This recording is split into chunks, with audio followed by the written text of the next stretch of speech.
Hi there, welcome to another session of analyzing the GitHub archive data using Firebolt, and today we will cover the ingestion of data using Apache Airflow. You may have heard of Apache Airflow being an orchestration tool where you basically can write Python code to do any task you want, add task dependencies to it. So what we will do today is we will take a look how to index data into Firebolt. Let's get started.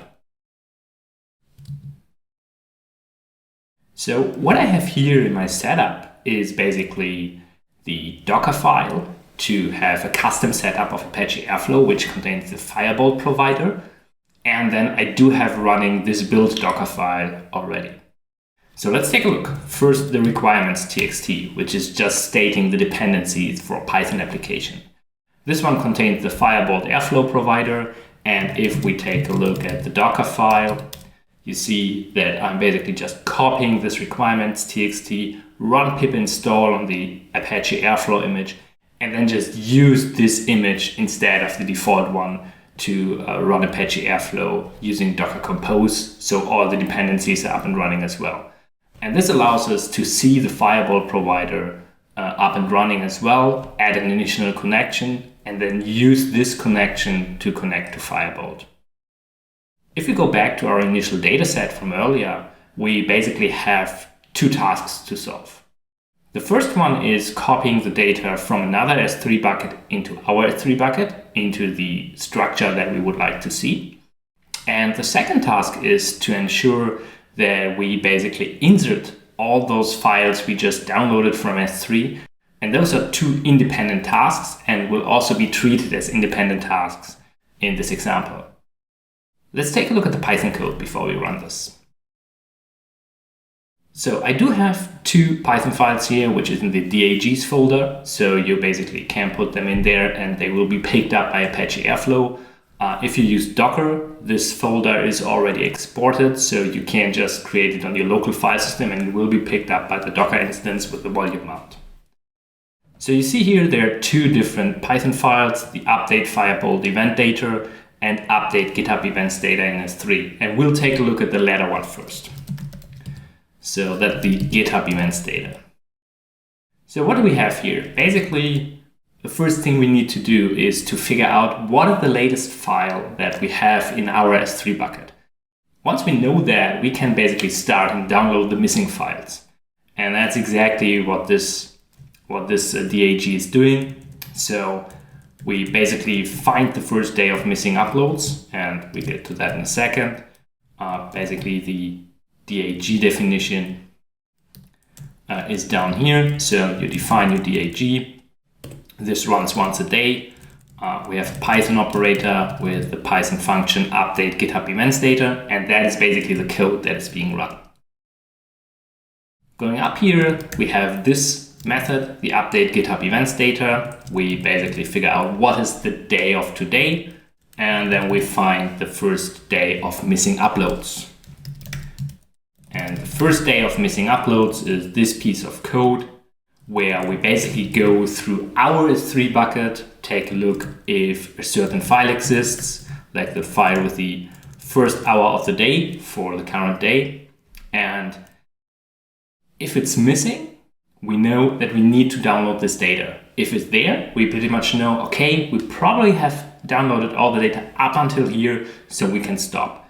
And this is basically what this method is doing. So once we go back and we figure out, oh, we are only missing data from today, means we are up to date. So again, the idea here is we download one file from the S3 bucket, from the GitHub archive, get it locally, and then upload it to our own S3 bucket. And we do this for the 24 hours of each of the days that are missing. The nice part about this is when we download and upload, we can remove the file afterwards, so we don't need to have gigabytes of space. We basically always have to have the space of a single file, and that's it. So this is why I opted for this solution. Taking a look here, it's really just downloading the file with the requests package, writing it out, and then uploading again and removing it. And do this for every hour of the day. And that's it. And with this mechanism, we basically only download the files that are missing in our own S3 bucket. So this runs once a day. Whenever it runs, it will make sure this runs as expected, and that's it. So let's take a look at Apache Airflow. You can see here the two active DAGs. One is the one writing data to Firebolt, one is the one syncing with the S3 bucket. And this is this one. Let's just give it a run. We trigger the DAG and could probably take a look at the logs. You see it's the single task that we defined earlier. And taking a look at the logs, we see that it's going through the files, checking which one are existing in terms of days. And if you scroll down, you see over here that this one is existing. So now the whole downloading process is started. And see that for every hour we are first downloading a file and then uploading it to S3, which obviously is a lot faster the moment you run this not locally but within an S3, because right now it's basically limited on your internet connection. So we could wait a while and see how this is running. Let's do that. While this is running in the background, we probably have more than enough time taking a look at the other DAG. So let's go ahead and do that. And we basically need to see, open it up here, and that's update Firebolt event data. You see here there's one more file that's the insert into GitHub archive SQL. And that basically is the whole SQL statement that extracts the JSON or the data, the fields from the JSON data that is part of our GitHub archive event. And at the end, you see that there's one last thing, that's the %s. So I can basically insert the filter here based on the timestamp, because we don't want to reindex all of our data. We just want to do an incremental index of the data that we haven't indexed before. And this is exactly what this DAG is doing. So taking a look at this, we see again there's a fair share of imports. There's the default arguments to define who owns this, when should it be started, how often should it be run if this is a cron job. We define the Firebolt connection ID. So this is the connection ID that is configured in the Apache Airflow provider for this connection. And there's also the engine name that I've defined here. So what basically happens here is the first task is to make sure the engine is started. That's important because otherwise we can't add new data. And the next part is a hook that initially connects to Firebolt, executes a query after setting up the Firebolt connection. And this query basically figures out what is the maximum timestamp of data within my GitHub archive data. And with this information, we know when was the last time the data was indexed. And that's basically happening here. So we have a start date and we have an end date. The end date is usually today's day -1. So if today is just a partial day, which is very likely because it's running somewhere through the day, we want to make sure we don't index partial data, but we always index up to full days. So knowing this, the next step would be to figure out, is there a delta? So if I run this job 3 times in a row, then 2 times out of that, if it's the same day, there shouldn't be any change. And that's something we need to cater for. And there should be no indexing. And what we basically do then is we create an additional filter that filters only for the days that have not been indexed yet. And this is pretty much what we're doing here. So at the end, we end up with a longer SQL clause, which basically is a list of OR statements based on the file names that we have not indexed yet, and on the original information when was the last update here. So that's the whole idea over there. And I also print out the query just for debugging reasons, and then we close the connection. And of course, running this means that this may run a long time, depending on when you did your last update. If there's just 1 day in between, it may go pretty fast. If you forgot to update for 3 months, this will work probably a couple of minutes or even more. Yeah, optionally, you could stop the engine after that. It depends if you would like to keep using it or not, right? The Firebolt stop engine operator within Apache Airflow allows you to stop your engine.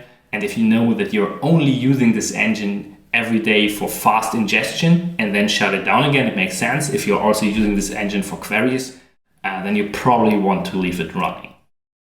And of course, the task dependency definitions, we have to make sure we first start the engine and then update the data. And if we want to stop the engine, that we do this last. And that is basically the whole logic of the second. So now we basically have the full picture based on 2 DAGs. And after those 2 DAGs have finished running, we would end up with the up-to-date GitHub archive data. So let's see how fast this is running.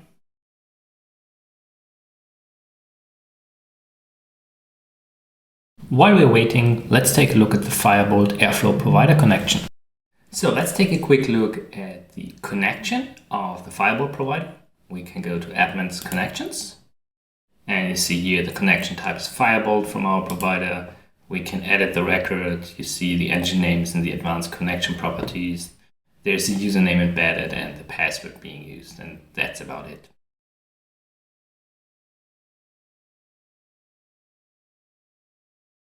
Okay, so after some time, the download is finished. You can see here the task is marked as success, so this went through successfully. The next step would be to actually index the data into Firebolt, and that's where we do have our second DAG, which we can now trigger the update events. Again, we trigger the DAG, we click on it, and we can take a look at the log output over here.